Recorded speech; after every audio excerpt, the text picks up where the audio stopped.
सर्वसामान्यांचा बुलंद आवाज बीजी 24 तास। हे काम नव्हे, जबाबदारी आमची।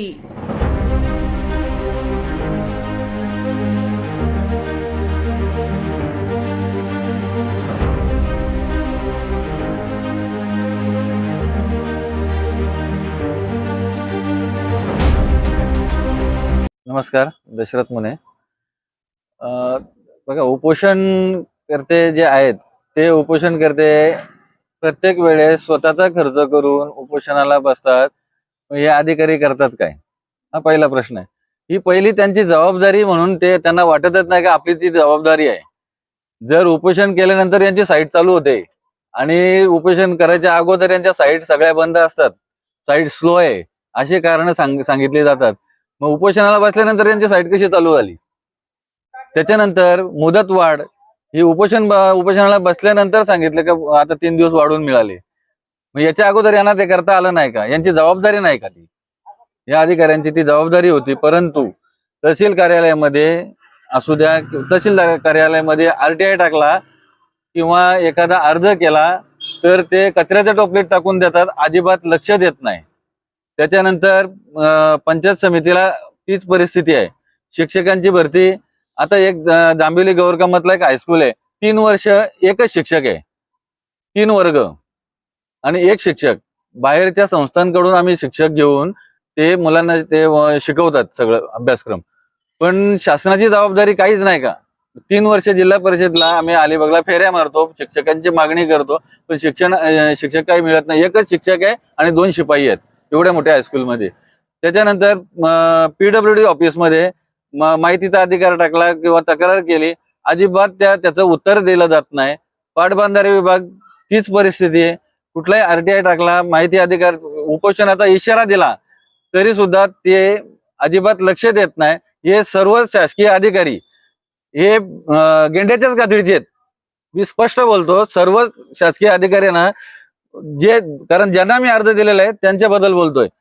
तहसील कार्यालय, PWD कार्यालय, पाटबंधारे विभाग, पंचायत समिती, हे सगळे जेवढे अधिकारी आहेत हे सर्व त्यांनी त्या पत्रांचा विचारच केला नाही। ते अधिकारी सर्वच गेंड्याच्या कातडीचे आहेत। अशा अधिकाऱ्यांना मला तर वाटतंय एकतर दुसरं कुठेतरी पाठवणी करायला पाहिजे आणि हे काम लोकप्रतिनिधींनी केलं पाहिजे, एवढंच मला म्हणायचं। मला या ठिकाणी आज रमेश कदम, महाराष्ट्र उपमहाराष्ट्र अध्यक्ष, तसेच मुने साहेब या ठिकाणी त्यांचे सर्व सहकारी आज 4 दिवस झालेले आहेत, उपोषण चालू आहे त्यांचं। ह्या मुलांचे शाळेचे दाखले त्यांना मिळत नाही आणि त्याच्यासाठी आज हे उपोषण करायला लागते। ते सरकारी अधिकाऱ्यांनी एवढंच हे मला ह्या ठिकाणी सांगू इच्छित आहे की सरकारी अधिकाऱ्यांनी लक्ष दिलं पाहिजे, उपोषण करायला लागलं नाही पाहिजे। दाखले मिळण्यासाठी मुलांना आज शिक्षक जिल्हा परिषदेच्या पण शाळेमध्ये शिक्षक नाही आहेत, तर या ठिकाणी पण तिथं शिक्षक उपलब्ध करून दिले पाहिजेत। त्या ठिकाणी 5वी 6वी पर्यंत शाळा आहे आणि तिथे एकच शिक्षक। अशा ठिकाणी ज्या शाळेमध्ये खरोखर शिक्षकांची जरुरी आहे, तर ह्या ठिकाणी सरकारी अधिकारी यांनी लक्ष दिलं पाहिजे आणि उपोषण करायला नाही। आज सामाजिक कार्यकर्ते रमेशजी कदम कित्येक वर्ष गोरगरिबांसाठी ते न्यायासाठीच भांडत आहेत।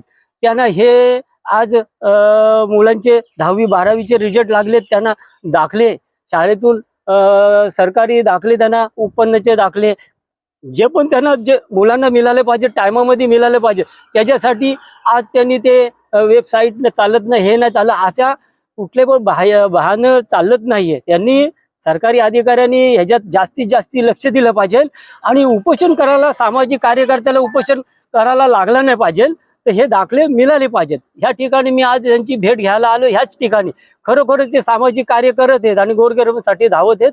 मी त्यांचं खरोखर कौतुक करतो आणि मी पण एक महाराष्ट्र अध्यक्ष आहे पोलीस संघटनेचा। सामाजिक कार्य माझं आज पूर्ण देशामध्ये आमचं चालू आहे, परंतु ह्या छोट्या छोट्या गोष्टीकडे